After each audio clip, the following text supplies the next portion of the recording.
आज लोकसभा में पेश किया जाएगा। दिल्ली एमसीडी के एकीकरण से जुड़ा हुआ bill, Delhi municipal corporation amendment bill 2022 Lok Sabha में आज कार्यसूची शामिल और दोनों सदनों में आज जो ये बिल पेश किया जाएगा इसकी कार्यसूची शामिल है। पहले से इसकी तैयारी कर ली गई थी। हालांकि आम आदमी पार्टी के जिस तरीके से बयान सामने आ रहे थे उसके बाद आज इस बिल को पेश किया जाएगा।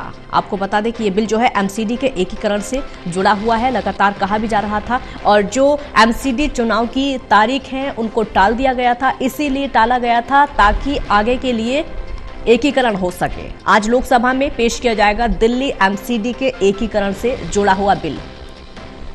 मुख्य राजनीतिक संवाददाता प्रदीप कुमार समय हमारे साथ लाइव जुड़ चुके हैं। प्रदीप जी, एमसीडी के एकीकरण से जुड़ा हुआ बिल आज लोकसभा में पेश किया जाएगा। देखिए, बिल्कुल और कार्यसूची में शामिल है। ये काफी महत्वपूर्ण विधेयक है। जिस तरीके से इसको कैबिनेट की मंजूरी मिली, आज ये लोकसभा में पेश किया जाएगा। बिजनेस लिस्ट में इसको शामिल किया गया है। काफी महत्वपूर्ण विधेयक है। जो दिल्ली में एमसीडी है, 3 एमसीडी, उनके एकीकरण से जुड़ा हुआ बिल है। यानी जो द दिल्ली अमेंडमेंट बिल 2022, इसमें कई प्रावधान किए गए हैं। ये म्युनिसिपल कॉर्पोरेशन जो 3 बटी हुई है उनको एकजुट करेगा और खासतौर से यूनिफिकेशन की प्रक्रिया को पूरी करेगा। लोकसभा में पास होने के बाद राज्यसभा में मंजूरी दिलाई जाएगी और उसके बाद ये कानून पारित हो जाएगा। तो ये काफी महत्वपूर्ण विधेयक, क्योंकि इसको लेकर काफी राजनीतिक घमासान दिल्ली में देखने का है। एन वक्त पर जिस तरीके से चुनावी तारीखें टाली गई, ये कहा गया केजरीवाल सरकार की ओर से, आम आदमी पार्टी के नेताओं की ओर से और मुख्यमंत्री केजरीवाल की ओर से, इसको चुनावी हार के डर की वजह से टाला गया इन तारीखों को और राजनीतिक घमासान देखने को मिला। बीजेपी नेताओं ने आरोप लगाया कि ये एक प्रक्रिया है दिल्ली के विकास के लिए जरूरी है। जो बकाया है एमसीडी का वो राज्य सरकार ने नहीं दिया है, लिहाजा ये जरूरत पड़ी है कि एमसीडी का एकीकरण कर दिया जाए और इसलिए दिल्ली के विकास को, रोड मैप को आगे बढ़ाने के लिए यहाँ पर ये वक्त की जरूरत है कि एमसीडी के एकीकरण के जरिए दिल्ली का विकास किया जाए। जो जानकार है वो कहते हैं कि एमसीडी के एकीकरण से मेयर, जो काउंसिल ऑफ मेयर, वो जो प्रावधान है उसमें मेयर की ताकत बढ़ जाएगी और मुख्यमंत्री ज्यादा पावरफुल मेयर हो जाएगा दिल्ली का। पहले की प्रक्रिया अगर देखें आप, सरकार ने इसका बंटवारा किया था और तभी कहा गया था कि कहीं ना कहीं मेयर है वो पावरफुल थे और दिल्ली के मुख्यमंत्री को लगता था कि उस समय तक कि वो उनके अधिकार में दखल अंदाजी होती है और इसीलिए बंटवारा कर दिया गया था। तब केंद्र में कांग्रेस की सरकार थी, राज्य में भी कांग्रेस की सरकार थी। 2012 के चुनाव से पहले ये प्रक्रिया हुई थी। ये जरूर है कि जिस तरीके से पूरा घटनाक्रम हुआ था उसके बाद बाल खड़े हुए थे, लेकिन अब एकीकरण को लेकर केंद्र सरकार ने आज कदम बढ़ाए हैं। आज ये बिल लिस्ट में शामिल है, बिजनेस लिस्ट में लोकसभा की।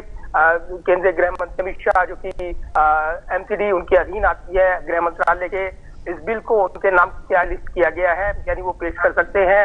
हालांकि अगर गृह मंत्री नहीं किया तब एमओएस इसको पेश कर सकते हैं। तो ये जरूर है कि इस बिल पर क्या प्रावधान होंगे, इसमें क्या बदलाव लाने वाली है सरकार, ये बिल सदन में आएगा तब ये तस्वीर साफ होगी, उसका इंतजार रहेगा। प्रदीप जी, जैसा कि आप बता रहे हैं कि एकीकरण होने से जो मेयर होगा, एक मेयर की ताकत बढ़ जाएगी, कितना फायदा उसको दिल्ली की जनता का मिलने वाला है, किस तरीके से दिल्ली की जो दिल्ली वासी हैं वो फायदा उठा पाएंगे? देखिए, दिल्ली के एमसीडी के बंटवारे को लेकर अगर देखें तो इस पर राजनीतिक घमासान होता रहा है और उसके बाद अब एकीकरण को राजनीतिक घमासान देखने को मिल रहा है। राजनीतिक जानकार मानते हैं कि एमसीडी में जिस तरीके से प्रशासनिक तौर पर काबिज है बीजेपी, उसको लगता है कि अगर उसने एकीकरण कर दिया तो उसको इसका राजनीतिक लाभ मिलेगा। कहीं ना कहीं दिल्ली में एमसीडी पावरफुल हो जाएगी। दिल्ली में जो पूर्ण राज्य नहीं है वहां पर सरकार आम आदमी पार्टी की है और ऐसे में जबकि पंजाब में भी उन्होंने सरकार बनाई है पूर्ण बहुमत के साथ, तो दिल्ली से बाहर एक राज्य में आम आदमी पार्टी की सरकार बनी है और ऐसे वक्त अगर एमसीडी चुनाव होता तो निश्चित तौर पर उसका फायदा यहाँ पर आम आदमी पार्टी को मिलता। और इसकी आम आदमी पार्टी आरोप लगा रही है कि चुनावी टाइमिंग में ये चुनाव उठा दिए गए जब पंजाब चुनाव नतीजे आए और ये हक में गए। तो ये यही वजह है कि अरविंद केजरीवाल ने चुनौती दी थी, वो चुनाव कर दिखाए, बीजेपी पलटवार कर रही है कि अगर बीजेपी ये चुनाव जीत लेती है तब आम आदमी पार्टी के मुखिया अरविंद केजरीवाल को राजनीति से संन्यास ले लेना चाहिए अपने वादे के मुताबिक। तो इस पर पलटवार चल रही है और इसमें कई घमासान अभी देखने की हैं। निश्चित एमसीडी का एक चुनावी मुकाबला और एक बड़ा चुनावी मुकाबला ये बनकर उभर रहा है, इसको लेकर दिखाई देता है। दूसरे ये भी दावा कर रहे हैं कि गृह मंत्रालय एक स्पेशल अधिकारी को नियुक्त करने वाला है जब तक यूनिफिकेशन की प्रक्रिया पूरी होती है, यानी एकजुट करने की, एमसीडी को तीनों निगमों को एकजुट करने की प्रक्रिया में गृह मंत्रालय एक स्पेशल अधिकारी की नियुक्ति कर सकता है।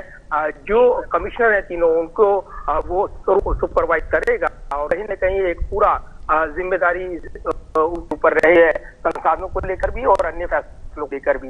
तो अभी सूत्री ये दावा कर रहे हैं, तो जब तक ये प्रक्रिया पूरी नहीं होती तब तक इस पर गृह मंत्रालय की इस अधिकारी को भी नियुक्त कर सकता है, ये जानकारी मिल रही है। प्रदीप जी, एक बड़ा महत्वपूर्ण सवाल यहाँ पर है जो कि आम आदमी पार्टी भी लगातार उठा रही है, क्योंकि आम आदमी पार्टी चुनाव आयोग पर सवाल उठाती रही है कि चुनाव आयोग बीजेपी के दबाव में है, केंद्र सरकार के दबाव में है, जिसकी वजह से चुनाव की तारीख टालने का फैसला किया गया है और बीजेपी ने ये तारीख टलवा जी राजनीतिक बंटवार होते रहते हैं। हाँ। राजनीति में आरोप जो लगाते हैं राजनीतिक दल, वो अपने मुताबिक लगाते रहे हैं, इसमें कोई नई बात नहीं है। निश्चित तौर पर जिस तरीके से राज्य चुनाव आयोग को ऐन वक्त पर ये जानकारी दी गई एलजी की ओर से कि केंद्र सरकार एकीकरण पर आगे बढ़ रही है, तब तक ऐलान न किया जाए, सूचना दे दी गई और उसके बाद चुनाव आयोग की ओर से, राज्य चुनाव आयोग की ओर से ये जानकारी दी गई दिल्ली सरकार को। उसके बाद दिल्ली सरकार हमलावर हो गई, ये कहते हुए कि चुनावी टाइमिंग जबकि पूरी प्रक्रिया कर ली गई थी, इसको टाल दिया गया केंद्र के दखल के बाद। तो ये कहने का मौका मिला है आम आदमी पार्टी को कि चुनाव आयोग ने यहाँ पर केंद्र के दबाव में निर्णय लिया है। हालांकि चुनाव आयोग ने ये कहा कि वो कानूनी सलाह मशवरा वो कर रहा है, प्रक्रिया पूरी उसका वो पालन करेगा। और दूसरी तरफ ये मामला अदालत में भी पहुंचा, तो ये जरूर है कि वहां पर भी पक्षकार बनाया गया है दिल्ली चुनाव आयोग को राज्य सरकार की ओर से। तो उसमें कई अभी कानूनी मामला है, उन्हें देखना पड़ेगा, कानूनी जानकारी पर निर्णय लेंगे। लेकिन राजनीतिक अगर इसके मुद्दों की बात करें तो संसद अधिकार होता है, वो बिल लाते हैं, संशोधन करते हैं, उसी मुताबिक यहाँ पर इस बिल में जो मूल बिल है उसमें संशोधन किया जाएगा और उसमें कई प्रावधान जोड़े जाने हैं। दिल्ली में एमसीडी के एकीकरण से जुड़ा ये बिल काफी महत्वपूर्ण है और राजनीतिक इसके कारण इसकी पड़ताल जरूर होगी कि ऐसे वक्त जब चुनाव नतीजे आते हैं और पंजाब के चुनाव नतीजे आम आदमी पार्टी के हक में जाते हैं, क्या केवल ये चुनाव टाल दिए गए या फिर इसके पीछे पूरी रणनीति थी, क्योंकि को लेकर काफी विवाद लंबे समय से चल रहा था। बीजेपी नेता स्मृति ईरानी ने बीजेपी मुख्यालय में प्रेस कॉन्फ्रेंस की थी और ये आरोप लगाए थे कि 13,000 करोड़ रुपए बकाया है एमसीडी के, जो दिल्ली सरकार ने भुगतान नहीं किया है और इसकी वजह से असमानता देखने को मिल रही है, वेतन विसंगति, और इसकी वजह से एमसीडी का कामकाज प्रभावित हुआ है। साउथ एमसीडी समृद्ध है, उस पास जो काफी पैसा राजस्व आता है, लेकिन दूसरे एमसीडी उससे काफी पीछे हैं और इसीलिए इसके एकीकरण पर जोर देते हुए केंद्र सरकार आगे कदम बढ़ाएगी, ये इशारा मिला था। प्रदीप जी, एक चीज और है, जब से ये 5 राज्यों में चुनाव हुए हैं बहुत कुछ इससे प्रभावित हुआ है। हालांकि पहले भी आम आदमी पार्टी कह रही थी कि एमसीडी में भी केजरीवाल आएंगे, लेकिन जब से पंजाब में सरकार बनी है तब से आम आदमी पार्टी के हौसले और ज्यादा बुलंद हो गए हैं एमसीडी चुनाव को लेकर। थोड़ा बहुत जो कंफ्यूजन था वो भी दूर हो चुका है। जैसे पंजाब में भारी जीत हासिल करने के बाद आम आदमी पार्टी की हौसले बुलंद है और निश्चित तौर पर कोई भी चुनाव अगर देखें उसके जो क्षेत्र में पड़ा है उसमें उनके कार्यकर्ताओं में एक भारी जोश देखने को मिल रहा है। और इसलिए जैसे ही एमसीडी चुनाव ज्यादा दूर नहीं थे, पंजाब में एक भारी जीत हासिल की, लिहाजा को लगा था कि एमसीडी में भी वो काबिज होंगे और बीजेपी जो वहाँ सत्ता में है वो बाहर हो जाएगी और इसीलिए उन्होंने ये रणनीति तैयार की थी। जब यहाँ पर ये तस्वीर साफ हुई कि एमसीडी चुनाव वो एकीकरण के साथ, यानी एमसीडी का एकीकरण होगा, उसके बाद से ये आरोप प्रत्यारोप की राजनीति तेज हुई है। तो निश्चित तौर पर इसके अपने मायने हैं और कहीं न कहीं एक बड़ा दल है और जिस तरीके से उसकी रणनीति रहती है चुनावी, वो भी आसानी से मैदान नहीं छोड़ते हैं और इसीलिए उन्होंने उनकी एक खास रणनीति है, ये जो चुनावी जानकार मानते हैं कि एमसीडी का एकीकरण कर दिया जाए, मेयर की पावर कहीं ना कहीं वो बहुत शक्तिशाली हो जाएगी और ये कहीं ना कहीं दिल्ली सरकार के जो पूर्ण राज्य नहीं है वहां पर एक मेयर इन काउंसिल काफी पावरफुल हो जाएगी और इसके जरिए कहीं ना कहीं बीजेपी दिल्ली की सत्ता को एक तरीके से यहाँ पर केंद्रित कर पाएगी। तो कहीं ना कहीं अपने राजनीतिक मायने। बहुत शुक्रिया आपको इस पूरी जानकारी के लिए।